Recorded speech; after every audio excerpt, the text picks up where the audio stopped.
All right, all right. What's up, people, man? We are live. We are live. What's up, my brother Tank?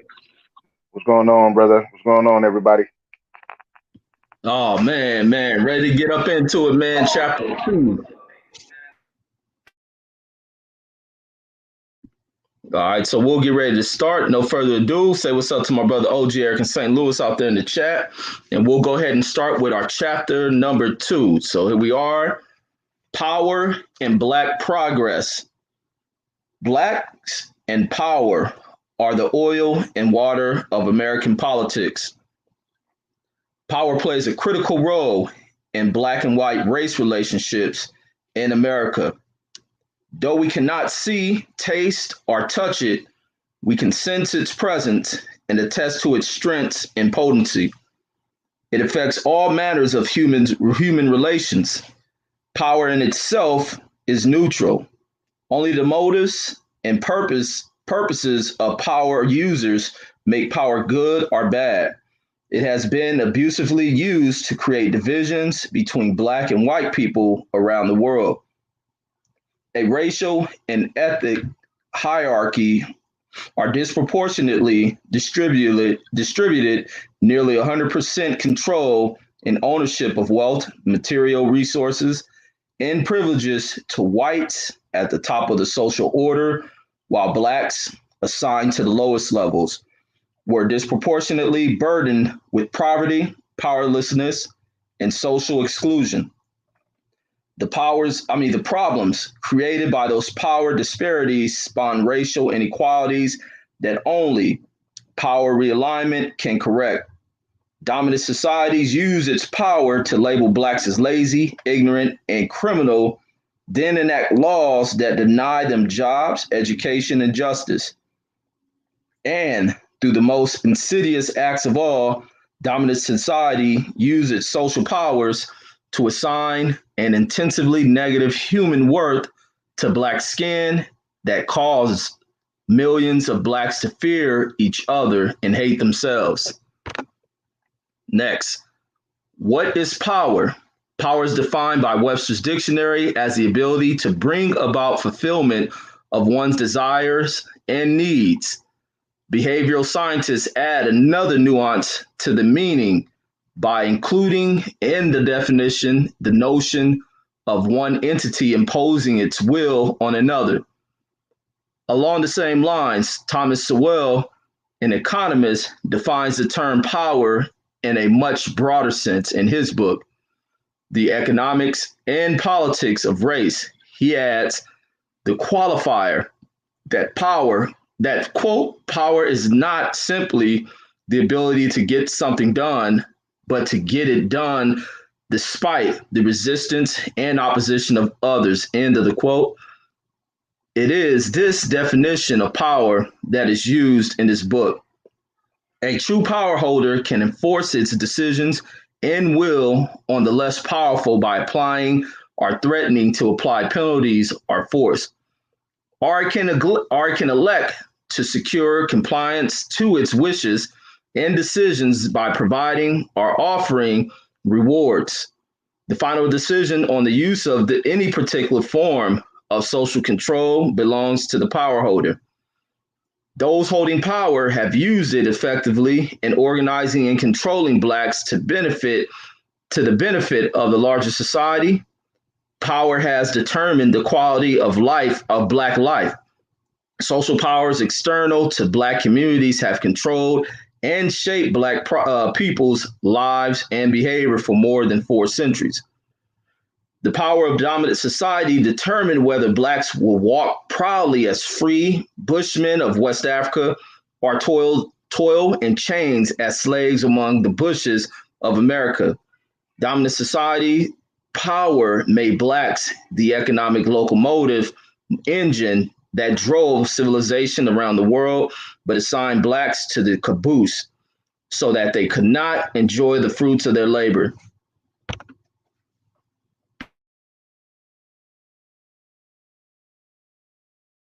To the caboose. Next section. Kinds of power. To advance the self interest of an individual or a group, humans use Numerous kinds of power. The most common forms of power in black-white relations are group power, institutional power, wealth power, numerical population power, political power, and voting power. The dominant society uses power mechanisms such as government, private corporations, religious and social institutions to perpetrate its self interest and secure and maintain control of power building resources. Black labor was a wealth builder and therefore a power generating resource that dominant society greatly valued and manipulated. To maintain the power generated by black labor, white society used whatever means necessary to keep blacks powerless and under control. Next section, group power. The United States constitutional spirit of individualism notwithstanding, group power was the true and base origin of all rights in American society. Group power is typically manifested when a collection of individuals organize and pool their resources to achieve common goals and shared benefits. Such action is the primary instrument for securing objects of interest and power. In the founding years of this nation, European whites built their dreams of becoming a wealthy aristocracy within a capitalistic democracy on the backs of black slaves. The collective power resources of many people, nations, religions, and organizations were aligned and concertedly used to exploit blacks. Their strategy illustrates that group power requires general agreement among the participating members on a core issue, but power evolves from the group's collective motives and goals. Next section, institutional power. Institutions arise and exist only by means of group behavior. Institutions center their activities around fundamental social, cultural, academic, racial, religious, or financial needs. They permanently unite a group of people in a cooperative task. Once decisions have been made by the larger society, institutions use their resources to confirm and explain why the larger society made such decisions, and occasionally, institutions are called upon to play leadership roles. Institutions can acquire a variety of powers due to their non biological preeminencies. If financially supported, they survive aging, political shifts, and drastic social changes. And institutions' powers are in proportion to and may be measured by its ability to create, store, and circulate data, develop and influence public policies, aggregate people around issues, network with other institutions and organizations, and stimulate the development of leadership. Institutions that can do all of these things will become very powerful. The greatest limitation of institutional power is the lack of transferability of its powers to a particular individual at a particular time, or, excuse me, on a particular issue. This institutional limitation promotes institutional leadership instead of charismatic personalities. Considering Black America's dire dilemma, the formation of a network of intellectual institutions is imperative for building power bases. The impact of institutionalized power on blacks. The superior group power of whites influence all the institutions they built: government, schools, businesses, churches, and social organizations. Institutions were the means of inculcating values that would perpetually maintain the self interest of European whites and their descendants. Thus, institutional power has become a major factor in maintaining the power imbalance between whites and blacks. Government was one of the most powerful tools of the dominant society. Without the support and power of government, the white society could not have enslaved and segregated blacks for centuries. Government, for example, enacted laws that forbid schools to accept black children and made it illegal to teach black people to read or write. Initially, all formal religious dominations accepted the abuse of blacks and even offered biblical justification for it. Through government, businesses, churches, and other institutionalized power holders, white society controlled the wealth, power, and resources. They also control blacks and their primary labor resource, wealth, power. Economic powers has always been the greatest source of power for individuals and groups in America. Individuals who merge their political or financial resources into a group can become very powerful in a capitalistic democracy. For instance, Jews and white Anglo-Saxon Protestants have uncontested control over the disproportionate share of America's wealth. Wealth gives them options. They use their wealth as political tools to open doors to new economic opportunities for their respective groups, to punish other groups, and to block the doors of opportunity. Obviously, all whites do not possess great wealth and power, but because of their strong sense of racial cohesion in their compulsive beliefs in keeping economic resources within their community, the resources of wealth and power for whites stay within the white community. They rarely help non-whites, especially blacks. Chancellor Williams, in his book, The Deconstruction of Black Civilization, wrote, Caucasians will wage frightful wars against other Caucasians, but will quickly unite, as though by instinct, against non-whites, not only in wars, but also in international policies. They have developed a kind of built-in solidarity in their relations with non-Caucasian people. This fact, as much as anything else, helps to explain their position as masters of the world. Together, wealth and politics represent a potent combination of powers because they are versatile, and by working together, they can produce other forms of power. They are not the root cause of racial stratification, exploitation, and unequal distribution of resources. Give me one.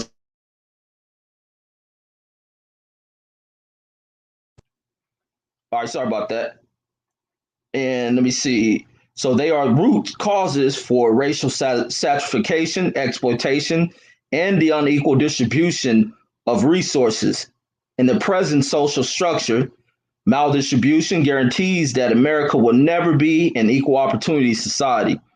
Those who hold the disproportionate share of the wealth and power are not inclined to share or relinquish these tools. In combination, political power and wealth becomes practically synonymous with capitalistic democracy. Since wealth remains concentrated and rigid, locked in the hands of whites, black progress will be difficult. As far as back as 1790, the richest 10% of white households has held half the nation's wealth. By the eve of the Civil War, 1% of the most wealthy whites owned 24% of the nation's wealth. 100 years later, in 1969, they owned 24.9%. During the very same time period, black wealth remained between 1 to 2%.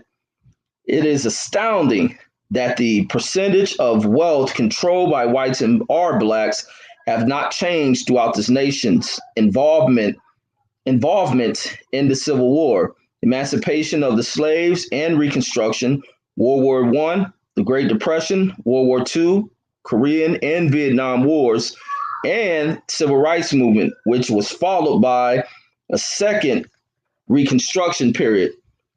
Through it all, The wealthy white elites collectively held on to everything. According to the census report, the great disparity between black and white wealth and income levels continues to increase.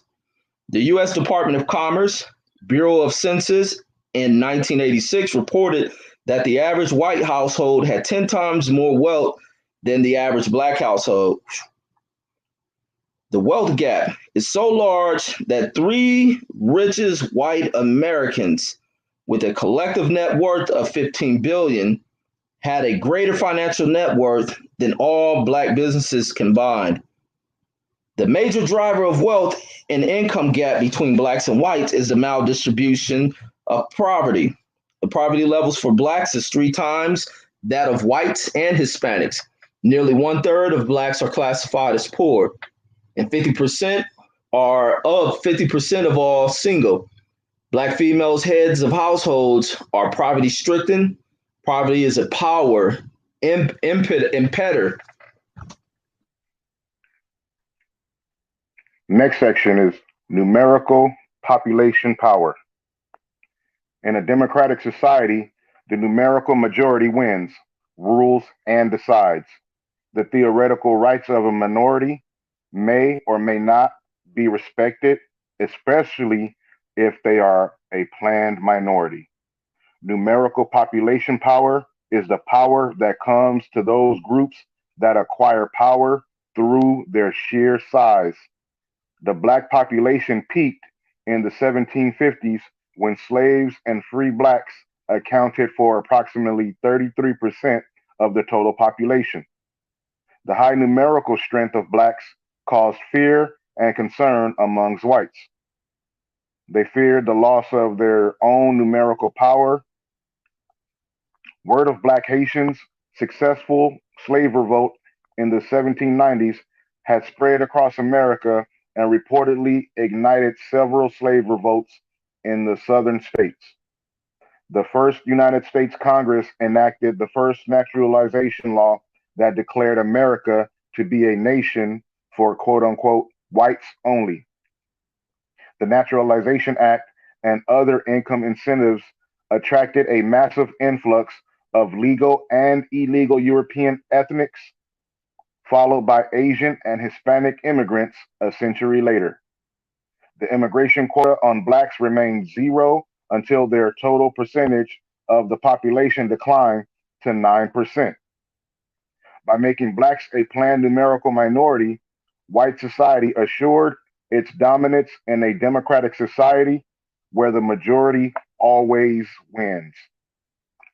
The next section, political power and its supportive concepts.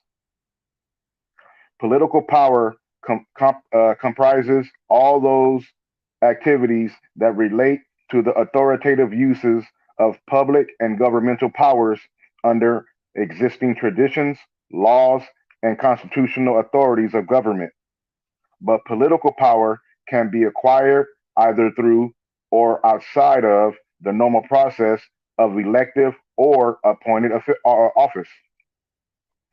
Political power is an important power for a depressed group to have because politics is the process that typically decides who shall have what benefits in life.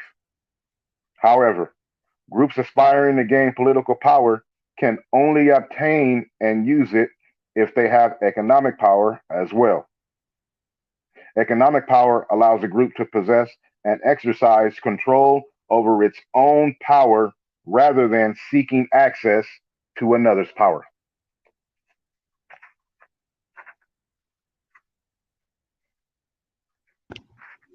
Voting, illusionary power. Voting is a publicly held election. Voting in publicly held elections is a key source of power in any democratic society. If voting groups have certain collateral forms of power, emancipation and amendments to the Constitution gave blacks the legal right to vote. Probably the only instance in which blacks exercise true group power is through block votes. But without wealth, numerical or societal accountability powers, voting becomes a weak form of power for blacks. Voting rights have pacified blacks by allowing them to make choices, but never decisions. They could only vote their choice for candidates about whom the dominant white societies had already made decisions. The weakness of blacks' voting power was demonstrated when a white anti-Reconstruction backlash in the South took voting rights from blacks within a generation after they were granted in the mid 1860s. It took nearly another century to restore blacks' access to the ballot box. Since the 1960s, blacks' consistent levels of voter participation indicates that they steadfastly believe that their voting power can significantly change their life conditions.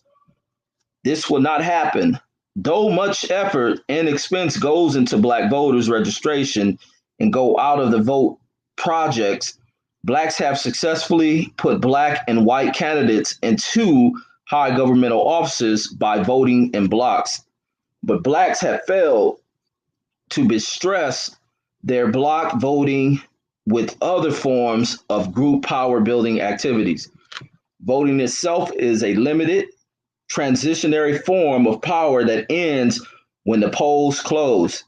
With the block vote, blacks may cast their decisive votes that put a candidate into office, but they cannot make that new office holder deliver. Threats can be made, but voting power cannot be exercised outside of the ballot box. Since elections are held every 2 or 4 years, the black electorate can be ignored or further damaged by those they put into office. Black limited income and wealth encourage them to support their political candidates with campaign workers and votes at the ballot boxes. But, quote, he who pays the piper calls the tune. Black communities in recent years have failed to use their limited financial powers and resources to persuade outside forces to create change inside Black communities. One of the most noteworthy times that they did was the Alabama bus boycott. Beyond a doubt, it was more effective than the ballot box. When money stopped flowing from Black to white hands, the white society in Alabama listened and changed a little. Even when Black votes Blacks into office, their their ballot block victories do not necessarily translate into improved social and economic conditions for Black people. Some Black elected officials have been reluctant to initiate programs solely targeted to Blacks. Many have been convinced that we live in a colorblind society, are simply afraid to push for Black causes. Thus, Black political power has yet to become an effective strategy for getting vitally needed resources to Black communities. Though the rules of politics is something for something, Black Americans are never specifically rewarded for their overwhelming support for candidates for public office. Black officials are skittish about using the power of their office to specifically address the needs of Black communities because they are concerned about generating a white backlash. It is easier for them to propose or support programs that are ambiguously designed to assist everybody rather than just Blacks. For their political support, Blacks have always been denied quid pro quo or something in return for their votes. Some Black office holders, like their white political counterparts, practice trickle-down politics. They demonstrate their productivity to Blacks by pointing to legislation or programs that they support for civil rights, poor people, minorities, the homeless, immigrants, prison reform, and public works. Few can count to a program or policy that was enacted specifically and solely to relieve the burdenous or the horrendous conditions in Black communities.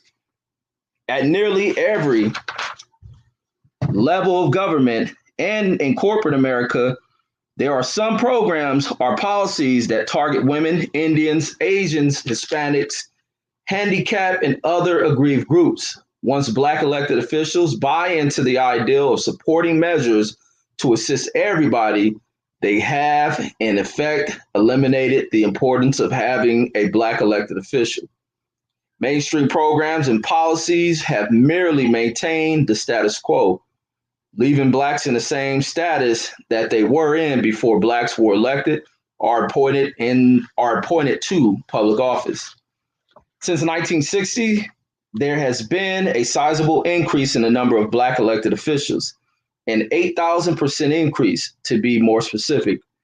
As indicated in Table 1, which I didn't download, I'll get that loaded up. Table 1, Black conditions have either remained the same or worsened. Black per capita income compared to white per capita income went up over the last 2 decades, but the gap between poor and middle class Blacks widened. The 8,000% rise in the number of Black elected officials did little to impede the steady increase of Blacks entering the criminal justice system, poverty, homelessness, unwed motherhood, drug abuse activity, or homicide roads. Likely, without the increased number of Black elected officials, Black conditions would be even worse today. Yet, it is a dramatic statement about the dire conditions of Black America that it took an 8,000% increase in Blacks elected to public office to keep Blacks where they had always been. Many Black elected officials bewail their inability to change the conditions of Blacks. The nation's 36 million Blacks are a sleeping giant that, if properly organized and mobilized, could achieve group economics and political power. However, in order to do so, Black disposable income must be just as organized and selectively spent as Black votes are cast during an election. James Jennings, a writer and observer of Black politics, Black political activism, summarized the fallacies that voting results in political power for Blacks. Quote, voting in itself is not power, nor is having Black elected and appointed officials power. These phenomenons become power only when they can be used to influence and affect the behaviors of white society and others. Next section, the importance of power for Black people. Without increased wealth and political power, Blacks cannot correct the multitude of social ills that have become embedded in the fabric of their communities, nor can they acquire the power they need through a shared power arrangement with the dominant white society. The dominant society will not permit Blacks to use the powers within white institutions to improve social and economic conditions within Black communities, especially since whites as a group generally have neither the interest nor incentives for correcting the conditions. Consequently, Blacks must develop their own group and institutional powers, then remedy the inequalities that have been historically imposed upon them. Progress has eluded Black people because they have been powerless to get what they want and needed, and they have not been able to stop others from depriving them of the necessities of life. Since slavery and 1954 desegregation decisions, Blacks have experienced political and civil rights improvements. Blacks have relatively free access to voting booths and can vote for any candidate that the power structure offers. They have access to public restrooms, lunchroom counters, and the front seat of any bus. However, civil rights did not bring about much change in their ability to pay for best facilities or seats. Civil rights has been ineffective for most blacks in terms of improving substandard housing, lowering their unemployment rate, transforming dysfunctional schools, removing massive poverty, reducing high crime, or eliminating social rejection by whites, Asian, Hispanics, and other ethnics. Black social and economic progress will come about only when Black people muster the power muster the power and the commitment to bring forth positive change.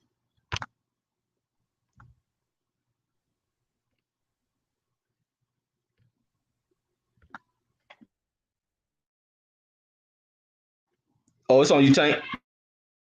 Am I on mute? Okay, there you go. There you go. Can you hear me? Yeah, yeah, I hear you now. There you go. Okay.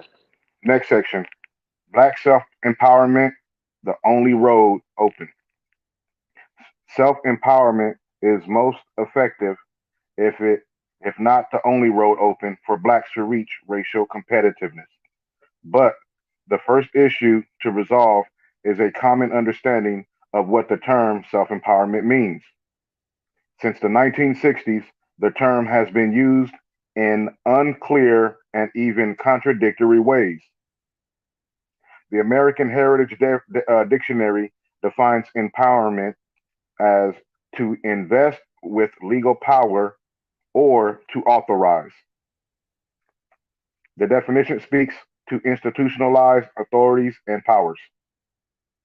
Quite clearly, this is not what Black activists intended when they spoke of empowering Black people and Black communities in the 1960s. Most community activists were concerned about empowering Black people to act in or be in a position to speak for their own people through established systems. Today, it is politically incorrect to espouse quote unquote empowerment zones in minority communities throughout the nation. According to one federal official, empowering zones empowering empowerment zone monies would be invested in infrastructure improvements and preferential tax incentives would be offered to white businesses in order to attract them into the very same Black communities that they began uh, abandoning 30 years ago. How do infrastructure improvements and tax incentives for white wealth holders help Blacks? Is the term empowerment zones used to mean self empowerment? If so, how? Who is really being empowered, and how will what the government proposes do to eradicate Black communities' dire conditions?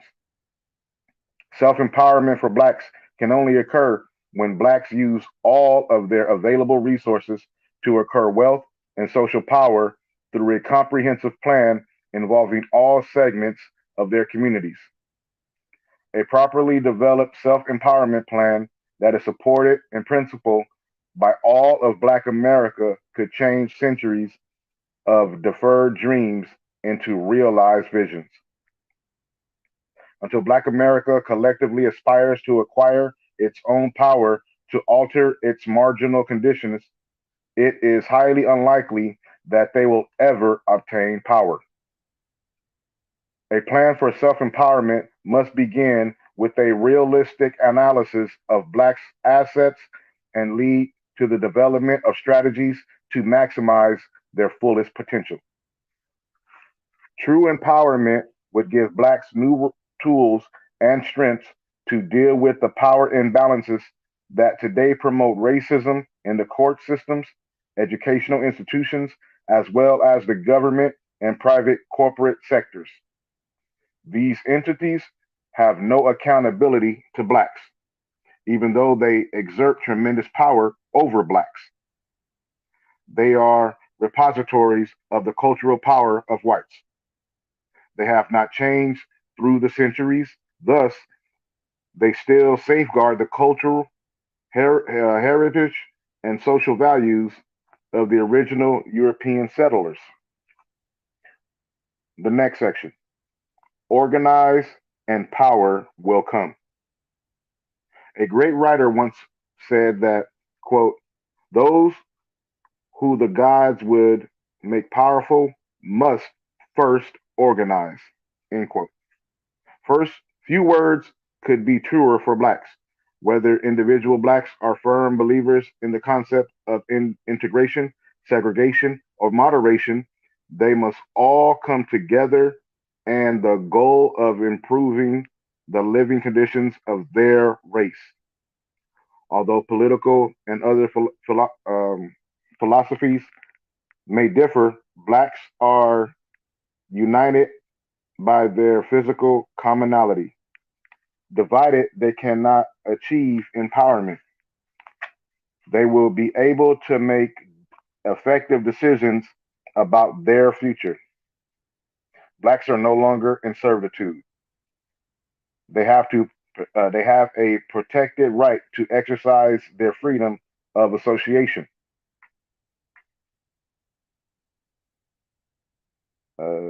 They may freely organize in their own best interest. No other ethnic group, no other ethnic or racial group will organize for no or for nor represent blacks' interests. Society is competitive and becoming increasingly more pluralistic, and there are no incentives for others to assist black people.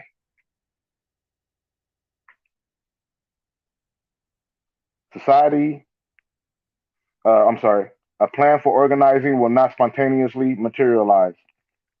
Blacks must organize in order to direct their own future and long term best interest. In the past, blacks organized to address specific issues that aggrieved them. The resultant organizations, therefore, lacked permanence. When the issues or the leader died, so did the organization, regardless of its effectiveness. Consequently, blacks have historically been caught in the constant cycle of reorganizing. Moreover, most black single issue organizations have lacked the human or financial capital to provide a forceful, continuous, adaptive, and sustained fight strictly on behalf of blacks. Though Jews are a minority religious group, they can serve as an empowerment model. Jews wield strong blocks of power, financial and political, that result from their strong sense of community, control of wealth, and organizational networking. Under their religious identification and sense of togetherness, they aggressively protect their domestic and international interests regardless of criticisms. Unlike blacks, they openly and aggressively use their powers to tilt the government and private resources to support issues and programs that benefit Jews. As a religious minority, Jews understand that in a government that is based on the belief of being of, by, and for the people, that, quote, the people are those who can concentrate their power and get what they want. Harold Cruz, the historian, criticized blacks' failure to develop new organizational leadership for collective decision making. Using Jews as a model of organizing, Harold Cruz lamented that, quote, history had taught Jews that without a strong, purposeful organization, there was little chance for survival in a hostile world. To this very day, blacks have not learned that lesson, end quote. Blacks are a sleeping giant with some limited potential for developing economic and social powers. But regardless of the limited nature of their potential, group power operates upon the very simple principle that whosoever is organized has already established a minimum level of power that they did not have as a scattered people. Because blacks seeking to empower themselves will undoubtedly create concerns among whites who have grown accustomed to the historical belief that blacks should always be a powerless, poverty-stricken people. Although it appears that the dominant society would be more comfortable with American Indians, Asians, or Hispanics seeking increased group power, the black race is not so weak that it cannot develop the limited potentials for group power that up until now have been acquired by them only through chance and historical circumstances. As a powerless group, blacks have at least two choices. They can seek self empowerment through incremental structural changes, or they can seek to share with those groups that already have it. Blacks, to a large degree, have taken the latter route and have looked for access to white power holders for a share of power. This decision was a natural outgrowth of the slavery conditioning process, as explained later in Chapter 7, which taught blacks to align their interest with the interest of the masters. This social phenomenon is aptly demonstrated both in the behavior of Sambo in Uncle Tom's Cabin and the real life acts of black conservatives. At best, access to power allows the power seeker the opportunity of being near the power holder and to secure personal benefits or limited benefits for the needful masses. In seeking to share power with whites, blacks must understand the drawback that request for power to improve their conditions must always be passed through and approved by the social and political forces of the major white power holders who are rarely generous to blacks in their decision making. As James Jennings in his book, The Politics of Black Empowerment, stated, quote, for all groups in a given society, the prospect for improved incomes, greater holdings of property, and more favorable life chances generally is profoundly influenced by the group's relationship to the instruments of power. This means the ability of blacks to use all those sanctions, rewards, and inducements and methods that people in the advanced society use to control their environment and influence the behavior of others, end quote. Unity or power group is the most important ingredient in the advancement of a racial group. Group power is essential to make the most of blacks' access to power as they endeavor to acquire power itself.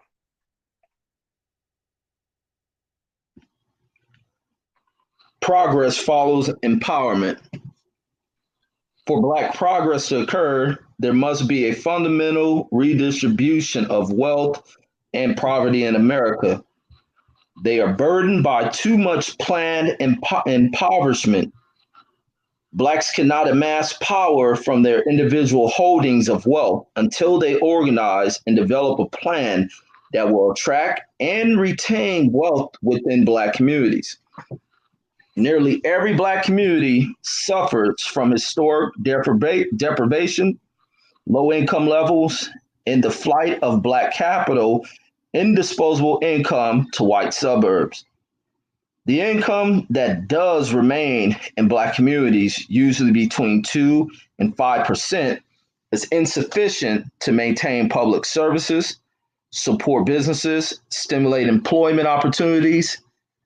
It cannot support a political structure dedicated to advancing Black interests, nor garner respect from other competitive racial or ethnic groups. Organizing and thinking strategically. It must be clarified that the possessions of power does not guarantee wealth, nor does wealth always guarantee power. But contrarily, the lack of power can guarantee poverty, and poverty can always guarantee powerlessness. Controlling resources, maintaining a strong sense of community, and good organizational planning can produce both power and wealth. It is the American way to organize groups for the purpose of acquiring and wielding power.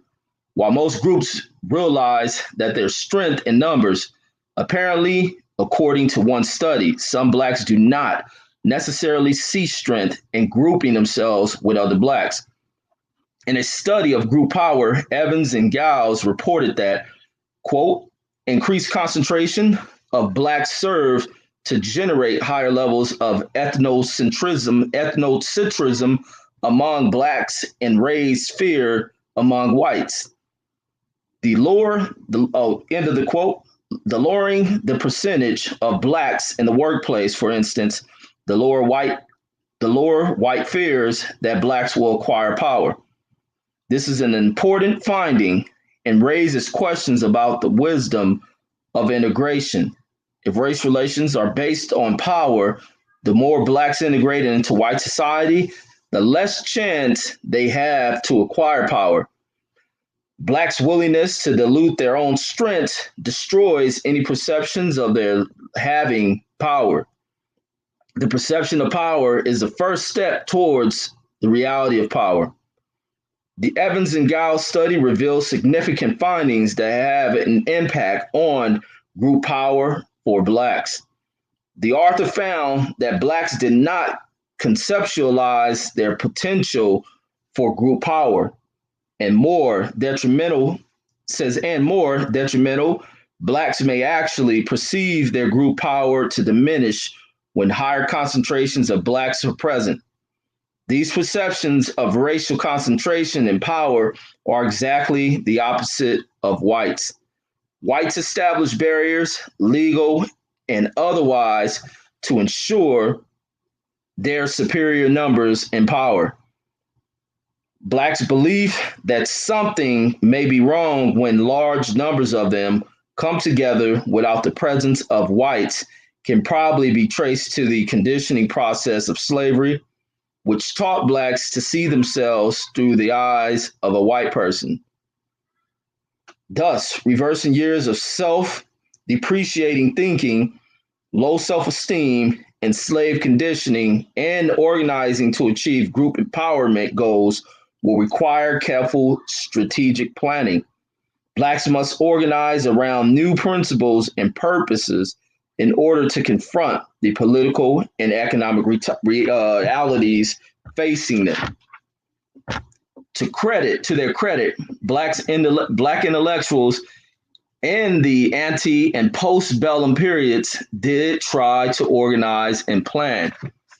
They shared resources and demonstrated some community-oriented accountability by establishing planning forums and advocacy organizations through churches and benevolent societies. Their effectiveness was limited by their meager financial and material resources and lack of access to power sources. However, they had an impact on the attitudes of the Black masses, especially during the most oppressive times. Since noteworthy planning organizations that were singularly committed to Black people were established during several historical periods, the Negro Convention movement in 1830, the Niagara Movement in 1905, the African Community League in 1914, the Universal Negro Improvement Association in the early 1900s, and the National Negro Congress in 1936. Clearly, Blacks felt a recurring need for national planning and research, but there was no commonly accepted goal or established public policy for Blacks.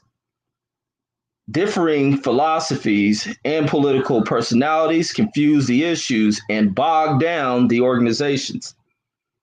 In the recent past, Blacks organized over specific issues such as discrimination, crime, unemployment, or voting rights.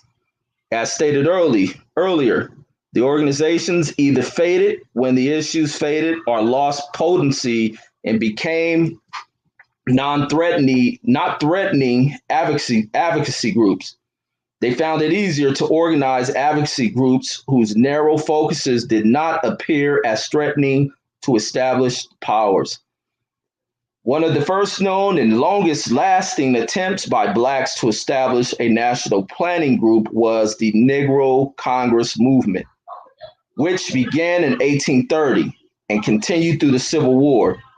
Black leaders throughout the North got together to identify problems, develop policies, and speak as a united voice.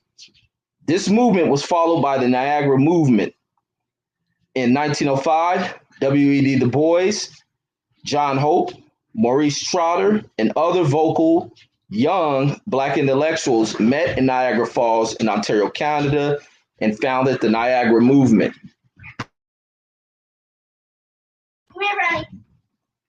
The organization was primarily political in its objectives. Its leaders strove to seize the leadership of Black America from the more conciliatory emphasis of Booker T. Washington. Further, they wanted to establish a platform from which to condemn the white prejudice that they found all about them. They hoped to resurrect the spirit of the angry abolitionist leadership that preceded the Civil War. In the early 1920s, chapters of the United Negro Improvement Association sprung up all over the nation. It was the largest mass organization in Black history. Marcus Garvey led the organization advocating race redemption, Black pride, Black identity, and Black solidarity in an African homeland. Garvey followers were groups of young Blacks who were disenchanted with the NAACP and the National Urban League's unwillingness to develop meaningful policies and programs to uplift the economically depressed masses. They organized the National Negro Congress, whose membership included aggressive men such as Ralph Bunche and A. Phillips Randolph. Members of the National Negro Congress knew that if they did not plan their future, the white power elites most certainly would. And any plans by whites to improve conditions for Blacks would be at Black people's expense. Nearly a half a century after the Civil Rights Movement and the Black Power movement, there is still no national Black policy or plan for Blacks' self-sufficiency or improvement. Since such a plan would singularly benefit Blacks, it is Black America's responsibility to build an organization that will develop a national plan. The organization should be an intellectual infrastructure that would only develop the plan, but would analyze and craft roadmaps to get Black America out of its marginal existence and into a socioeconomic competitive position with other racial and ethnic groups. The next section, strategic leveling of the playing field. Decision making through strategic planning is the wave of the future. The decisions to organize and plan is the first step towards acquiring power and increased control over resources. By organizing for self-sufficiency, self-empowerment, and racial accountability, Blacks make a conscious decision to both affect and be responsible for their own future.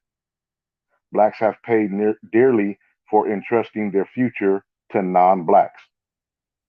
If the lesson has been learned, then it is not too late for Blacks to begin leveling the competitive playing field to avoid being locked into a permanent underclass status among racial and ethnic groups in the hyper-competitive decade ahead.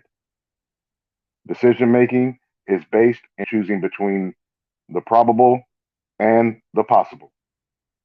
More specifically, Blacks must identify and choose preferred paths based upon the historical experiences, present conditions, and future needs. If Blacks ignore these factors and continue to be non-involved as a group, it is highly probable that they will get stuck in non preferred paths in the future. More to the point, there is a rule of human behavior that states that if we continue to do the same thing that we have always done, then we will continue to get the same results that we have always gotten. If blacks want different results and an improved quality of life, then they must make different decisions as a group. Once blacks design a national plan, even if the plan fails initially, blacks will have at least improved their image as an organized group of people interested in an improved future. The protracted powerlessness and poverty of Black America are the results of planning, not chance. The planning was not done by blacks. In the 130 years that blacks have had their legal freedom, they have not had collective long term planning of public policies for black people. Blacks are concerned about the future of black youth, but 16 generations of blacks have had to grow up without the benefit of organized lives within a national plan. Professor Harold Cruz prophesied that, quote, without a functional philosophy for coping with American realities of white racism, each successive generation of black youth would be born, evolve, hesitate, ponder, persevere, and flounder into the blind anonymity of deferred dreams and frustrated hopes, end quote.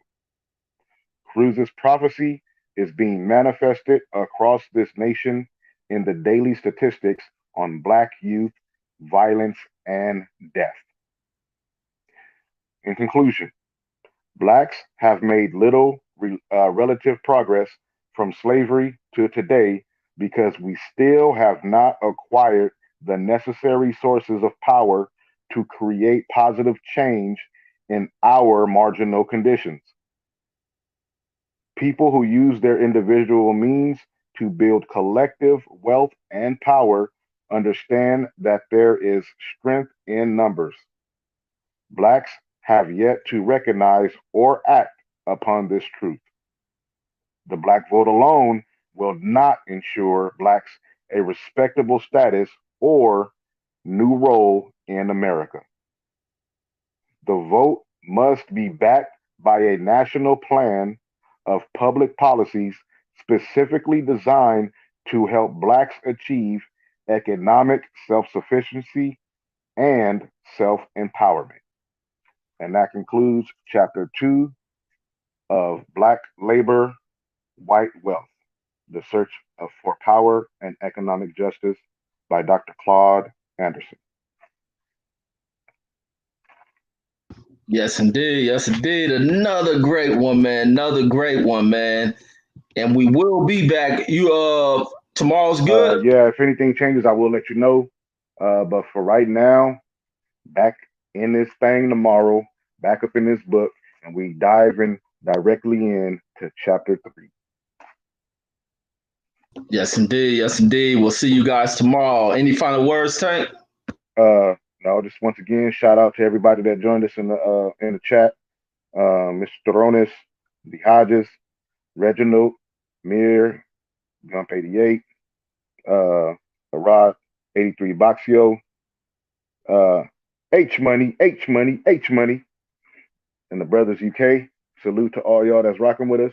OG Eric and the St. Louis. We always appreciate everybody who comes into these chats and interacts with us in this process and bear with us as we read through this information and disseminate the information to our people so that anybody that can and is willing to can apply it to their personal lives and their business plans. And to everybody that's watching this on the replay, we thank you all also for watching on the replay and salute to y'all. Do not forget to hit that like button and subscribe to these channels so we can continue to bring out all this good, powerful information. Once again, if you guys have the book, you see it right there on the screen, $21.95.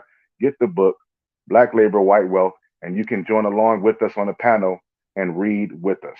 We all in this together. Don't think that it's just us and we can do this alone. We will appreciate anybody who has the book to jump on the panel and read along with us so that we can show our kids and our young people that it's cool to read. All right. We're going to make it cool to read and we're going to make reading great again. That's what our goal is. Make it cool to read and make reading great again. And outside of that, I see y'all all in the barbershop in about 30 minutes. Salute to Reggie Owens. Salute to Dr. Claude Anderson. And we appreciate y'all. Yes, indeed. Yes, indeed, man. That's all we got, folks. We'll see you tomorrow at the same time, same bat channel, 7:30 p.m. West Coast time, 9:30 Central Time, 10:30 Eastern Standard Time. And once again, we'll be rocking out tomorrow, folks. We'll catch you on the next one. Peace. Yes, sir.